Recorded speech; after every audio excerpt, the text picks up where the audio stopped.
میرے والد محترم بہت محبت کرنے والے اور شفیق باپ تھے۔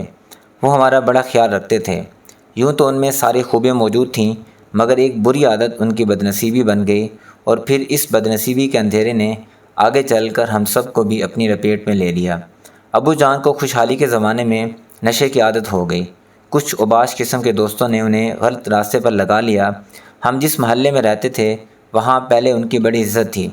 پہلے وہ رات گئے نشے میں دھت ہو کر گھر آنے لگے تو محلے پڑوس میں بھی خبر ہو گئی کہ ممتاز صاحب کس قسم کی سوسائٹی میں اٹھنے بیٹھنے لگے ہیں۔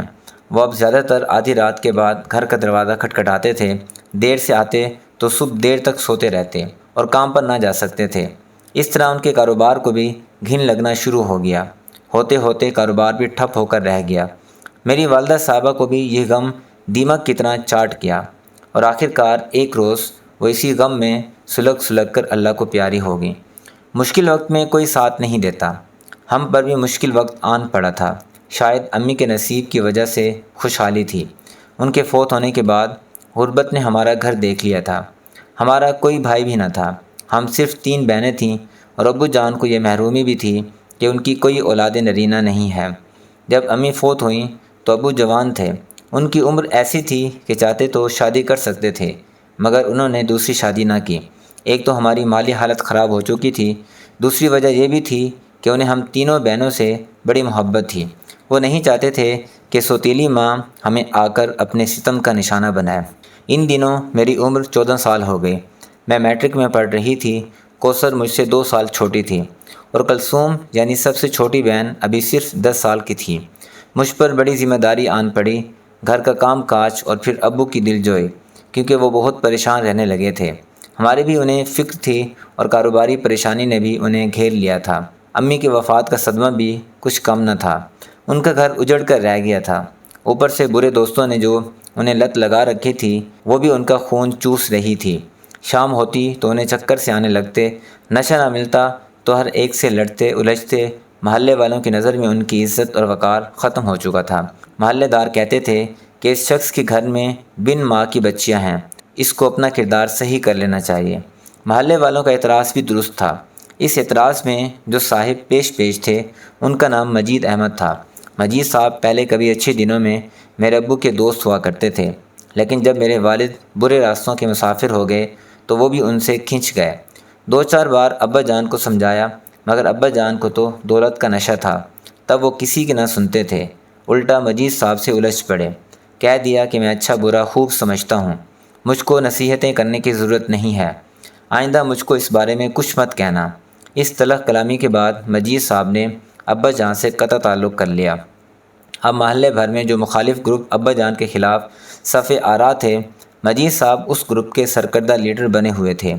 وہی اپنے گھر میں محلے والوں کو اکٹھا کر کے کہتے کہ وقار صاحب کو اب اس محلے سے نکلنا چاہیے، کیونکہ اخلاق خراب ہیں اس کے، جس سے محلے پر برا اثر پڑتا ہے۔ ہم اگر کرائے کے مکان میں نہ رہتے ہوتے تو یقیناً اس ذلت کی وجہ سے مکان بدل لیتے، لیکن ہمارا گھر ساتھی تھا، ہم کیسے اس گھر کو چھوڑ کر کہیں اور چلے جاتے۔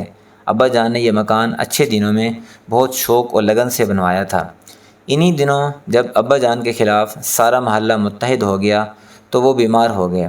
ان کے پھیپھڑوں پر نشے نے برا اثر ڈالا تھا۔ انہیں ہسپتال داخل کرایا گیا، مگر ان کے پھیپھڑے ختم ہو چکے تھے۔ وہ امی کے انتقال کے 5ویں سال ہمیں اس دنیا میں ٹھوکریں کھانے کے لیے تنہا چھوڑ گئے۔ میں BA پاس کر چکی تھی، کوثر FA کے دوسرے سال میں تھی، اور کلثوم میٹرک میں۔ ہم تینوں بہنیں تنہا رہ گئیں۔ امی جان فوت ہوئیں تو باپ کا آسرا تو تھا، اب ایسا محسوس ہوتا تھا جیسے سر پر چھت بھی باقی نہ رہی ہو۔ کچھ دن تو ہم رونے دھونے میں مشغول رہے، مگر کب تک، جبکہ روزمرہ کا خرچہ گھر میں موجود نہ تھا۔ ہم زیادہ دیر تک سوگ کیسے منا لیتے۔ روٹی کی فکر تھی۔ ابا جان نے صرف ایک مکان ہی چھوڑا تھا جس میں ہم رہ رہے تھے، باقی جو کچھ بھی تھا وہ رفتہ رفتہ بکتا گیا، اور آخر میں کچھ بھی باقی نہ رہا تو ابا جان بھی ہم سے منہ موڑ کر چلے گئے۔ اب سب سے بڑا مسئلہ میرے لیے نوکری تلاش کرنا تھا، کیونکہ اب میں ہی اپنے کنبے کی سربراہ تھی۔ صبح سویرے ڈگریوں والا لفافہ ہاتھ میں مضبوطی سے پکڑ کر گھر سے نکلتی، دفتروں کی خاک چھان کر دوپہر کے بعد منہ لٹکا کر گھر واپس آ جاتی۔ کوئی جان پہچان تھی نہ سفارش، اور اس کے بنا نوکری نہیں مل سکتی تھی۔ ادھر گھر میں یہ حال تھا کہ ایک وقت کا چولہا جلانا بھی محال تھا۔ کچھ دن تو دور نزدیک کے رشتہ داروں نے ساتھ دیا، پھر انہوں نے بھی ہمیں ہمارے حال پر چھوڑ دیا۔ ایک روز میں ڈگریوں والا لفافہ ہاتھ میں لیے مایوس اور تھکے ہوئے قدموں سے گھر لوٹ رہی تھی کہ محلے کے ایک اوباش نوجوان نے مجھ پر فکرے کسے۔ میں نے اس کی جانب دیکھا بھی نہیں کہ برے آدمی کے منہ کیا لگنا۔ البتہ اس روز میرا کلیجہ کٹ گیا۔ بھوک سے پیٹ میں ویسے ہی مروڑ اٹھ رہے تھے، اس بیہودہ شخص کے الفاظ نے جلتی پر تیل کا کام کیا۔ آنکھوں سے بے تحاشا آنسو بہنے لگے اور میں روتی ہوئی گھر آ گئی۔ کوثر نے پہلا سوال یہی کیا، باجی نوکری مل گئی؟ اس نے میرے چہرے کی طرف بعد میں دیکھا جو آنسوؤں سے بھیگا ہوا تھا، تب بجائے تسلی دینے کے وہ بھی رونے لگی۔ اس کو روتا دیکھ کر کلثوم نے بھی رونا شروع کر دیا۔ اگلے دن پھر وہ نوجوان مجھ کو راستے میں ملا۔ آج اس نے پھر سے بےہودگی کی۔ میں برداشت نہ کر سکی اور اس سے الجھ پڑی۔ ابھی میں اس گنڈے کو برا بھلا کہہ رہی تھی کہ میں نے سامنے سے مجید صاحب کو آتے دیکھا۔ انہوں نے بھی اس گنڈے کی حرکت دیکھ لی تھی۔ وہ قریب آئے تو دیکھا میں رو رہی تھی۔ مجھ کو روتا دیکھ کر اس کو بہت ترس آیا۔ اس نوجوان کو انہوں نے برا بھلا کہہ کر بھگا دیا کہ آئندہ میں نے تم کو محلے کے شریف بچوں کو تنگ کرتے دیکھا یا انہوں نے تمہاری شکایت کی تو میں پولیس کے حوالے کر دوں گا، کیونکہ اس گنڈے لڑکے شہزاد کی انہوں نے کافی بے عزتی کی تھی، اس لیے اب وہ ہمارا دشمن ہو گیا۔ وہ روزانہ 2-4 اپنے جیسے بدماش لے کر ہماری گلی میں آ جاتا۔ یہ لوگ جانتے تھے کہ ہم بہنیں تنہا گھر میں رہتی ہیں اور تینوں کو گھر سے باہر جانا ہوتا ہے۔ مجھے ملازمت کی تلاش میں کوثر اور کلثوم کو حصول تعلیم کی خاطر شہزاد اور اس کے دوستوں نے ہمارے گھر سے نکلنے کے اوقات نوٹ کر لیے تھے۔ باقاعدہ یہ اب ہمارا پیچھا کرتے اور ہمارے گھر میں پتھر پھینک کر ہمیں ہراساں کرتے۔ اس صورتحال کو ہم کہاں تک برداشت کرتے؟ آخر میں نے جا کر اپنے پڑوس میں شکایت کی۔ ہمارے پڑوس میں خواجہ صاحب رہتے تھے، ان کی بیوی کبھی کبھار ہماری خبر گیری کر لیا کرتی۔ خواجہ صاحب نے مجید صاحب کو بلا کر حالات سے آگاہ کیا۔ اگلے روز دروازے پر دستک ہوئی۔ جمعہ کا روز تھا، ہم گھر پر تھے۔ دیکھا کہ مجید صاحب آئے ہیں۔ میں نے کہا اندر آئیے چچا جان۔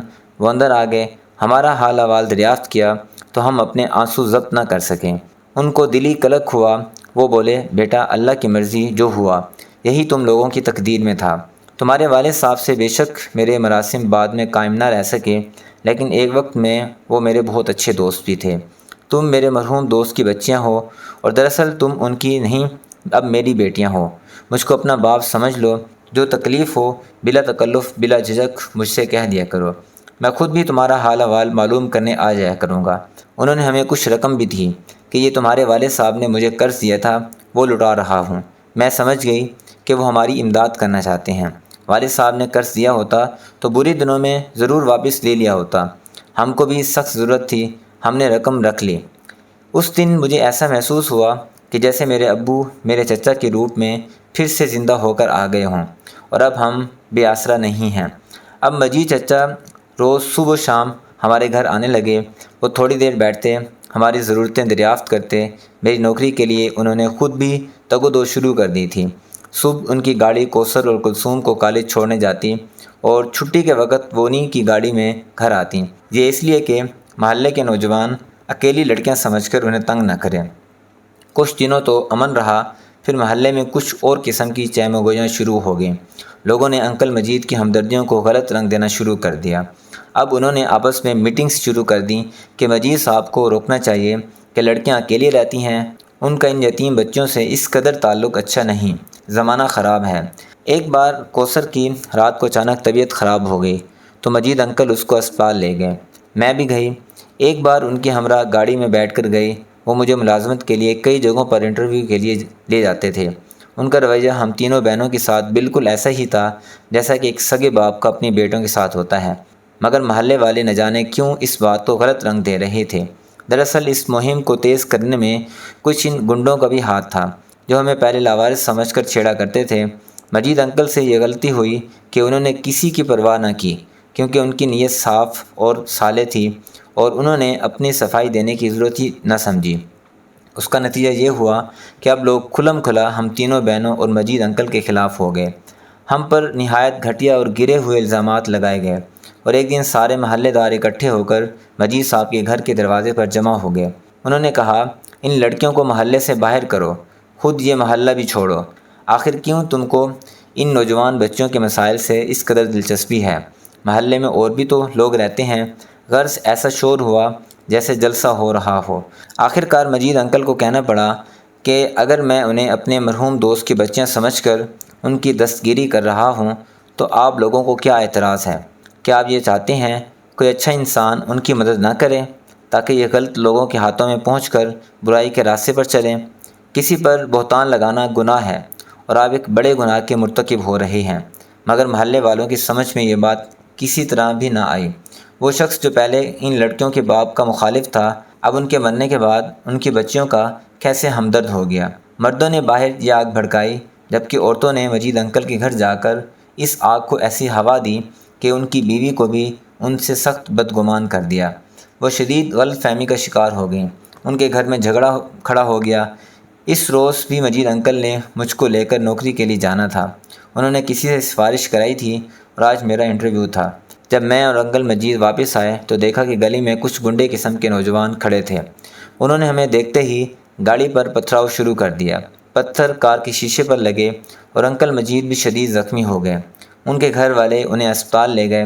میں چونکہ گاڑی کی پچھلی نشست پر تھی اس لیے گاڑی میں سیٹ کے نیچے ہو گئی، ورنہ میرا سر بھی پھٹ جاتا۔ تب ہی کچھ سنجیدہ محلے دار وہاں آ گئے، ورنہ بدماش جو شہزاد کی چیلے چانٹے تھے انکل کی گاڑی کو آگ ہی لگا دیتے۔ انکل مجید کا بیٹا آرمی کا کورس کر رہا تھا۔ وہ کوہاٹ میں تھا۔ اس کو جب اپنے والد کے زخمی ہونے کی اطلاع ملی تو وہ فوراً چھٹی لے کر گھر آ گیا۔ اسپتال اپنے والد کی عیادت کو گیا۔ انکل نے اس کو سارے حالات بتائے۔ تب خالد نے اپنے والد سے کہا، ابو اگر آپ اپنے مرحوم دوست کی ان یتیم بچوں سے کسی ایک کو اپنی بہو بنا لیں تو تمام محلے والوں کی زبانیں بند ہو جائیں گی اور آپ کے اس نیک مشن کی تکمیل بھی ہو جائے گی۔ لیکن ایک بات کا مجھ کو اطمینان دلانا ہوگا کہ واقعی یہ لڑکیاں شریف ہیں۔ انکل مجید نے کہا، بالکل یہ شریف بچے ہیں، تمہاری بہنوں اور بیٹیوں کی طرح ہیں، صرف حالات کی وجہ سے ان حالوں پر آپ پہنچی ہیں۔ خالد نے باپ کو نیکی کا ایک اور نیا راستہ دکھا دیا تھا۔ اسپتال سے آتے ہی انہوں نے محلے والوں کو جمع کیا اور بتایا کہ وہ اپنے مرحوم دوست کی ان بچوں میں سے ایک لڑکی کی شادی اپنے بیٹے سے کر رہی ہیں۔ فی الحال منگنی کی رسم ہوگی اور جب وہ ٹریننگ مکمل کر کے آئے گا تو شادی ہو جائے گی۔ بتائیے کیا اب بھی آپ کو اعتراض ہے؟ محلے داروں نے یک زبان ہو کر کہا، نہیں بالکل نہیں، مگر اب ہمیں ساری بات سمجھ میں آ گئی ہے۔ آپ نے پہلے ہی بتا دیا ہوتا تو آپ ان بچوں سے اپنے بیٹیوں کے رشتے کرنا چاہتے ہیں تو اتنی باتیں ہم نہ کرتے۔ ہم بھی کہتے تھے کہ بلا مطلب تو کوئی کسی کی مدد نہیں کرتا۔ آپ کیسے کہہ رہی ہیں؟ آخر مطلب ظاہر ہو گیا نا۔ تاہم خیر ہوئی کہ مطلب خیر کا تھا اور لوگ مطمئن ہو کر اپنے اپنے گھروں کو چل دیے۔ میں سوچتی ہوں کہ اگر خالد بھی اپنے والد کی طرح اتنا اچھا انسان نہ ہوتا تو ہمارا کیا ہوتا۔ بعد میں اس نے اپنی ماں کو بھی خود ہی راضی کر لیا۔ ان کی غلط فہمی دور ہو گئی۔ میری منجلی بہن کوثر کی شادی خالد سے ہوئی کیونکہ وہی اس کے جوڑ کی تھی۔ میری شادی بعد میں انکل نے اپنے ایک دوست کے بیٹے سے کر دی۔ آج میں اور کوثر اپنے اپنے گھروں میں خوش ہیں۔ کلثوم شادی پر راضی نہ تھی، وہ میڈیکل جوائن کرنا چاہتی تھی۔ وہ تھی بھی محنتی، لہذا اس کو انکل مجید نے میڈیکل میں داخلہ دلوا دیا۔ آج وہ ڈاکٹر ہے۔ آج میں سوچتی ہوں کہ ہمارے معاشرے میں بے سہارا اور یتیم لڑکیوں کا کوئی مستقبل نہیں۔ ہمیں بھی اگر انکل مجید جیسے مضبوط ارادے والے انسان کا سہارا نہ ملتا تو نہ جانے ہماری زندگی کی کشتیاں کن گردابوں کی نظر ہو چکی ہوتیں۔